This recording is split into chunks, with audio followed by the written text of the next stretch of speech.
Vanessa, ini tadi kan kita sudah menginformasikan bahwa memang kondisi saat ini sedang lesu, lalu itu juga tercermin dari PMI manufaktur kita, deflasi yang terjadi berturut-turut. Bagaimana Anda melihat kondisi ekonomi Indonesia saat ini? Sebelum kita berbicara lebih jauh terkait dengan bisnis Havilati.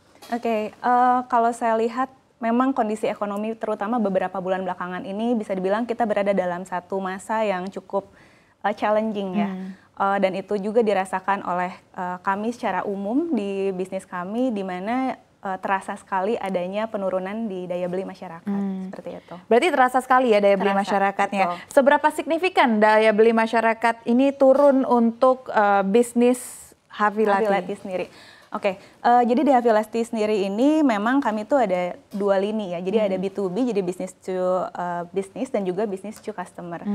Di sini kami melihat ada satu fenomena yang menarik. Karena kalau untuk di segi B2B-nya, kami selama ini supply ke Horeca, jadi hotel, kafe, dan restoran, di mana saat ini roda ekonomi tetap berjalan gitu. Bahkan ada kecenderungan kenaikan di permintaan untuk supply terhadap B2B. Tapi on the other hand, untuk B2C, itu terasa sekali penurunannya. Dan dari berarti dari Mei, Juni, Juli hingga ke Agustus bisa dibilang penjualan retail atau untuk B2C-nya kami mengalami penurunan 15%.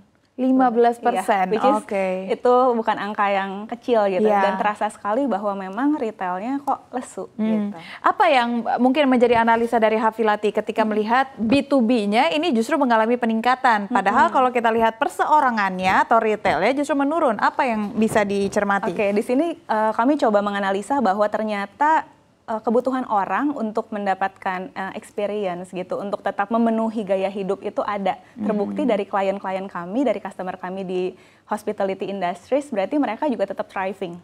Tapi kalau untuk pribadi, mungkin orang-orang menjadi punya alokasi atau prioritas yang berbeda untuk pengeluaran semacam itu untuk kesenangan pribadi. Karena gini, kalau bisa dikatakan teh premium ini adalah kebutuhan tersier, Mbak Syaf. Ya nggak sih? Jadi kalau misalkan orang minum sandang, pangan, papan gitu, itu utama. Kemudian teh, kalau teh biasa aja mungkin sehari-hari kita konsum, tapi kalau untuk teh premium berarti dia harus mengeluarkan nominal tertentu yang bisa dibilang relatif lebih tinggi dari biasanya, dan itu bukanlah sesuatu yang jadi prioritas gitu, kecuali untuk orang-orang tertentu yang memang pecinta teh. Tapi berapa persen sih saat ini di Indonesia market pecinta teh yang sebegitunya akan ngebelain beli teh dengan harga tertentu untuk dinikmati di rumah gitu. Jadi mungkin lebih ke arah perubahan pengalokasian, dan juga mereka ada reformulasi dari prioritas pengaturan keuangan. Tapi memang kalau dari hospitality ternyata memang masih jalan, karena mungkin pengalokasiannya itu justru dialihkan ke buat experience kan, karena memang pasti ketika mereka beli buat di rumah sama untuk experience datang ke kafe itu hal yang berbeda. Oke, sejauh ini boleh dielaborasi kira-kira peminat dari Havilati ini di kelas mana? Kelas menengah, kelas atas, atau medium to low? Dan bagaimana perkembangannya seiring berjalannya waktu Havila berbisnis? Oke, kalau untuk segmentasi market sendiri memang Havila itu ada di menengah ke menengah atas selama ini. Kalau untuk perjalanannya selama 10 tahun terakhir, ini menarik sekali gini. Kalau kita berkaca 10 tahun lalu, teh-teh yang ada di Indonesia yang bisa kita temukan di supermarket shelf, itu masih yang itu yang kita kenal selama ini gitu, selama itu saja, dan ketersediaan mungkin untuk mendapatkan teh berkualitas baik atau premium pada waktu itu tuh masih sangat sulit. Oh, justru sulit pada saat itu gitu. Jadi ini juga akhirnya jadinya berkorelasi terhadap apresiasi masyarakat ataupun market terhadap ketika kita muncul mengusung sebagai teh premium. Tapi seiring berjalannya waktu, kalau boleh saya bilang mungkin tahun 2017-2018 animo masyarakat terhadap teh-teh berkualitas baik itu apresiasinya meningkat. Mereka muncul keingintahuan dan juga lebih ada penghargaan terhadap teh berkualitas baik dari Indonesia gitu.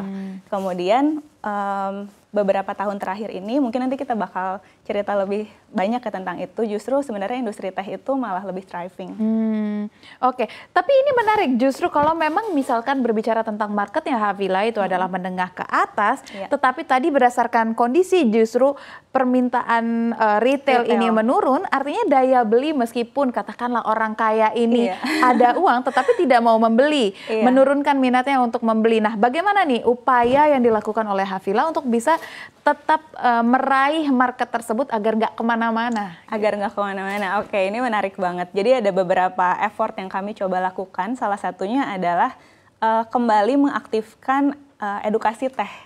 Karena memang bisa dikatakan dulu kami tuh bisa masuk atau penetrasi ke market itu adalah lewat banyak mengadakan acara atau edukasi-edukasi di ranah teh gitu. Karena memang teh ini adalah sesuatu yang baru.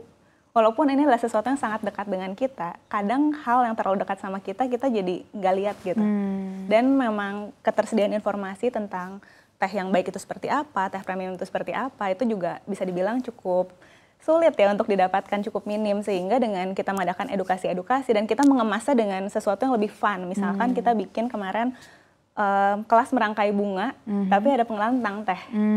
Hal-hal seperti itu. Kemudian selain edukasi juga kami sedang meramu berbagai macam produk innovation yang baru yang sekiranya bisa masuk ke masyarakat, terutama adalah produk-produk yang ada kaitannya dengan manfaat kesehatan. Oke, berarti yang lebih bisa tidak hanya occasionally minum teh, tetapi juga akhirnya minum teh dengan alasan kesehatan. Iya, jadi ada kebutuhan. Gitu akhirnya ada kebutuhan di situ.